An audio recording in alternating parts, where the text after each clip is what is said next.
Assalamualaikum warahmatullahi wabarakatuh. Perkenalkan, saya Susiana, calon guru penggerak angkatan 10 dari Kabupaten Pekalongan.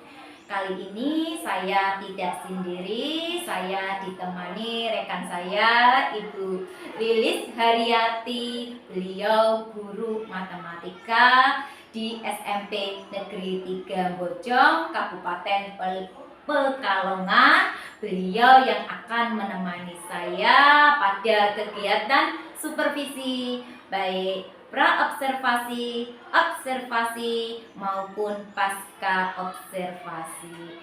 Assalamualaikum Bu Lilis. Waalaikumsalam Ibu Susi.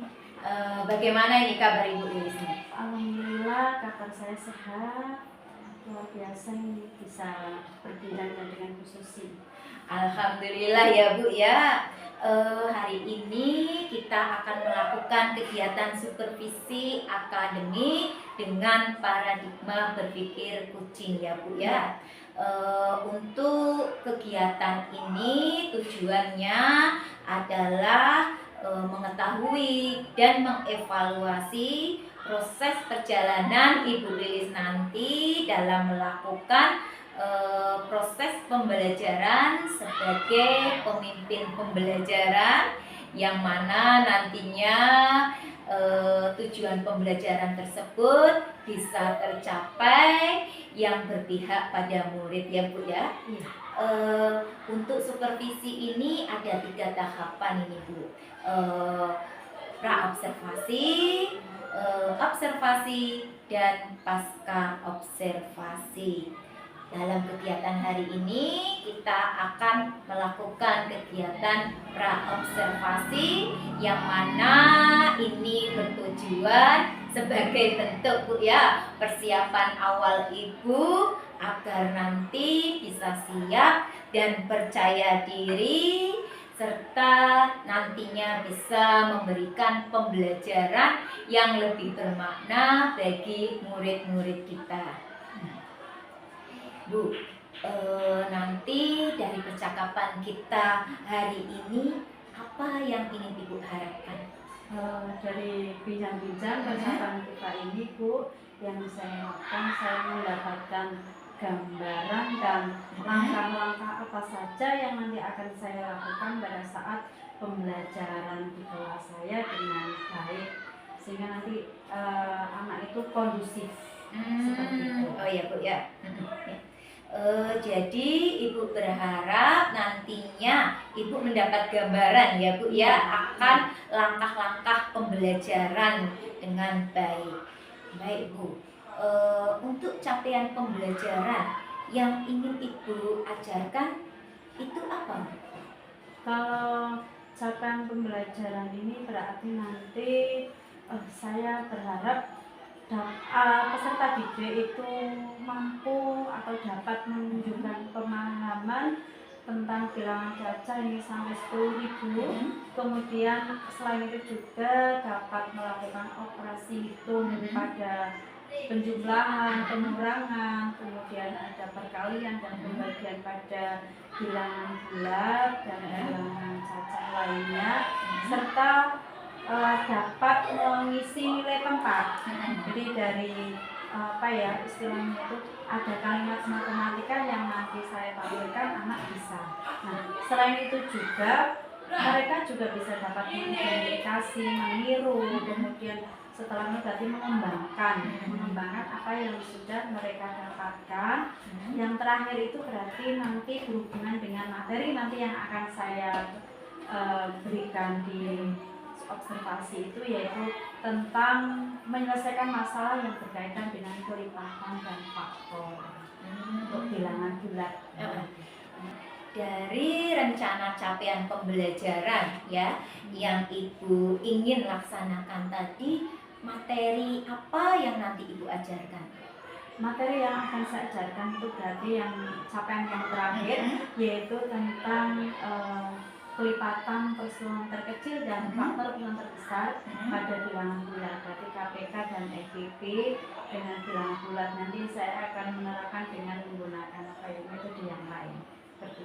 Oh, jadi materi yang ingin Ibu sampaikan nanti KPK dan FTB pada bilangan bulat ya Bu? Iya.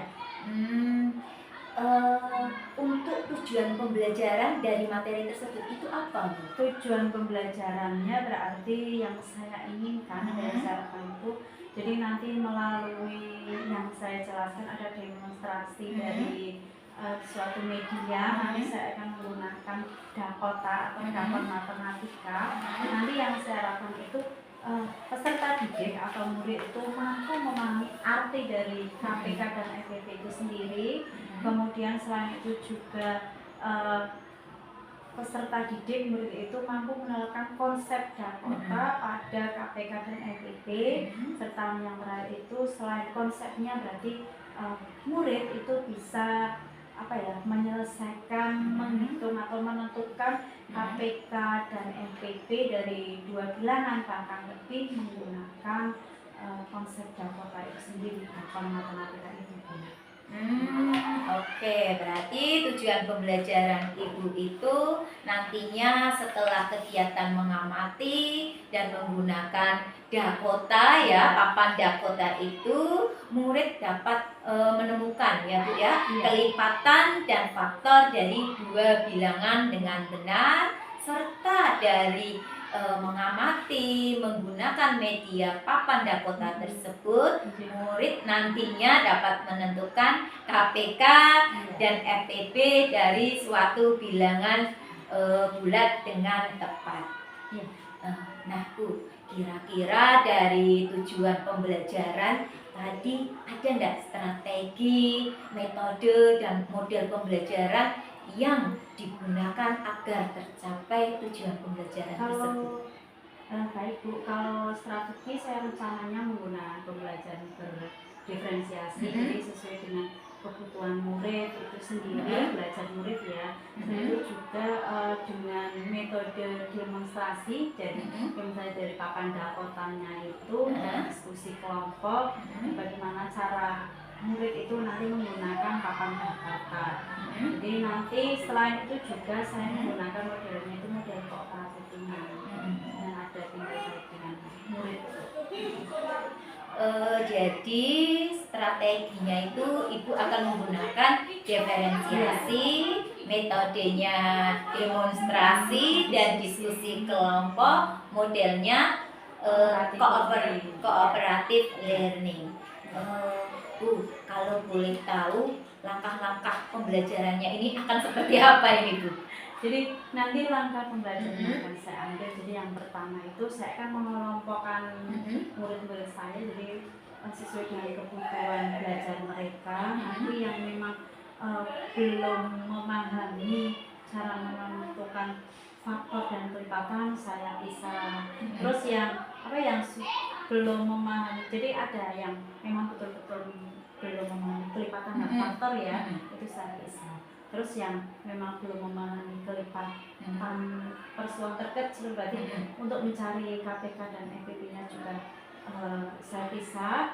Jadi dari dua bilangan ada lebih, dan yang terakhir itu berarti yang sudah memahami. Ini yang saya sudah bisa, berarti ada 3 kelompok. Jadi dari yang sama sekali belum tahu, terus yang sudah tahu dan yang sudah memahami. Jadi biar nanti ada bisa lebih mudah. Jadi nanti antara yang satu dengan yang lain itu bisa bekerja sama dalam diskusi kelompoknya itu. Oke. Berarti Ibu ini dalam menggunakan strategi pembelajaran diferensiasi ini dikelompokkan berdasarkan kesiapan belajar Iya. murid ya Bu ya. Betul. Ini saya semakin penasaran dengan proses nanti pembelajaran yang Ibu ajarkan ini. Nah Bu, setelah Ibu memunculkan ya strategi pembelajaran dalam rangka untuk mencapai tujuan pembelajaran, kalau boleh tahu persiapan apa yang sudah Ibu lakukan sejauh ini Bu? Jadi yang sudah saya siapkan sudah saya membuat modul ajarnya dulu yang sesuai dengan nanti pada saat pembelajaran. Selain itu juga saya mempersiapkan medianya.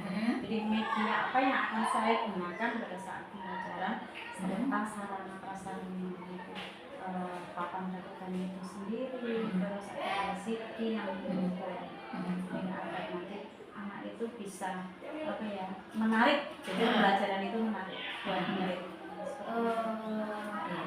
Bu, kalau boleh saya lihat itu kok kayaknya Ibu membawa sesuatu, apa itu Bu? Ini modul ajar yang nanti saya persiapkan untuk itu Bu, apa? Untuk supervisinya, berarti untuk pembelajaran di kelasnya. Boleh saya lihat? Boleh.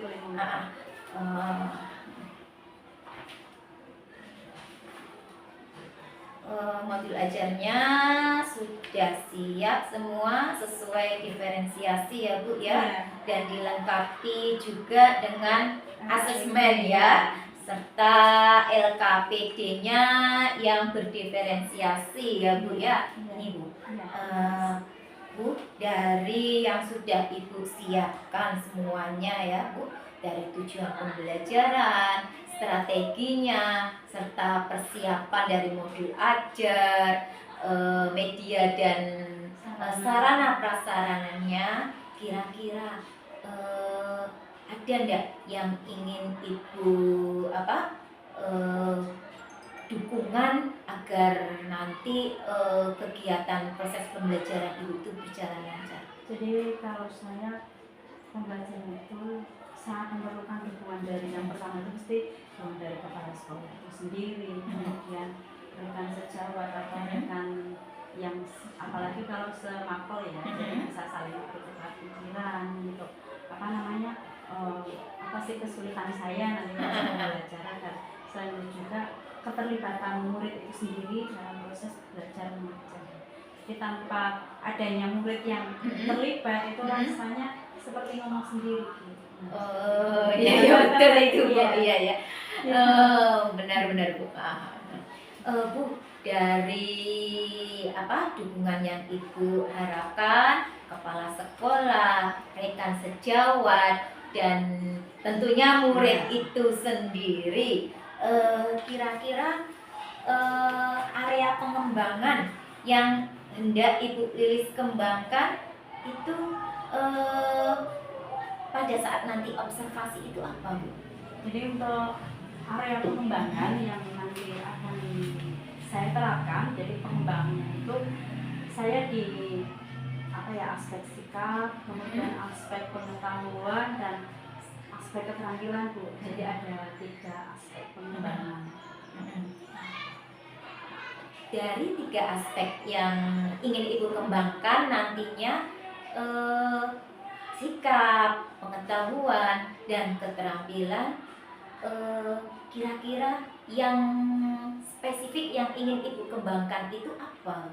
Kalau yang spesifik itu saya akan mengembangkan di aspek keterampilannya. Mungkin kalau aspek pengetahuan itu kan siswa bisa melihat dari berbagai segi ya, jadi bisa di Google untuk materi-materi yang sesuai dengan yang didukung itu, jadi sesuai dengan materi yang saya ajarkan. Tapi mungkin untuk keterampilan kan anak tidak bisa melihat dari sudut mana ya, jadi anak bisa sendiri, istilahnya itu anak memperhatikan sendiri. Jadi saya aspek keterampilan di mana nanti anak itu bisa menerapkan konsep Jakarta pada KPK dan MPK.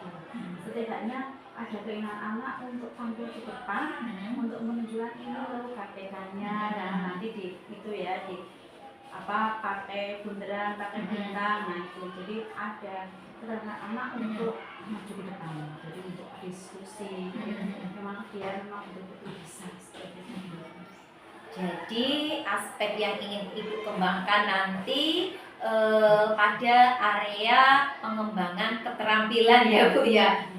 Nah Bu, dari yang sudah Ibu siapkan semua, dari tujuan pembelajaran, strategi, metode, model, dan bahkan Ibu area pengembangan yang ingin Ibu nanti kembangkan, kira-kira kapan itu Bu waktunya bisa Ibu melaksanakan? Jadi untuk pelaksanaannya itu insya Allah berarti di depan Bu. Pas kebetulan saya di kelas 7B itu di hari Jumat, nanti pas jam ke-3 dan ke-4 itu nanti Ibu bisa melihat saya action ya, istilahnya bisa di supervisi bagaimana cara pembelajarannya. Nanti saya siap untuk menerima masukan yang istilahnya bisa mendukung saya untuk mengembangkan lebih baik lagi pembelajaran di kelas. Jadi rencana Ibu di kelas 7B Iya. hari Jumat Iya. jam 3 ke 4 Iya. ya. Baik Bu, saya nanti akan di kelas Ibu akan mengamati dan mencatat hal-hal yang ingin Ibu kembangkan tadi, yang mana nantinya Ibu dapat meningkatkan kompetensi Ibu, dan semoga pembelajaran Ibu sesuai dengan langkah-langkah strategi yang Ibu rencanakan, dan akhirnya tercapai tujuan pembelajaran Ibu ya. Amin, terima kasih Bu. Semoga berjalan lancar. Amin. Nah Bu, dari perbincangan percakapan kita hari ini, kira-kira apa yang sudah Ibu dapatkan? Jadi selama berapa menit ini bincang-bincang ya yang saya dapatkan, yang saya itu saya sudah mendapatkan gambaran dan langkah-langkah yang sesuai nanti yang akan saya gunakan pada saat pembelajaran di kelas. Jadi nanti pembelajaran itu yang betul-betul berpihak pada murid, dan apa yang saya lakukan itu dapat tercapai. Jadi berbaliknya antara saya dengan murid. Jadi harapannya seperti itu. Baik Bu, terima kasih atas waktunya, karena sudah sepenuh jiwa dalam perbincangan kita hari ini dalam percakapan pra-observasi. Besok setelah observasi kita akan berbincang-bincang lagi dalam percakapan pasca observasi yang didampingi pengajar praktek saya ya Bu ya. Terima kasih banyak Bu Lilis. Sama-sama Bu. Demikian tadi percakapan pra-observasi kami. Terima kasih dan sampai jumpa minggu depan dalam observasi dan pasca observasi. Assalamualaikum warahmatullahi wabarakatuh. Waalaikumsalam warahmatullahi wabarakatuh. Terima kasih banyak Bu Lilis.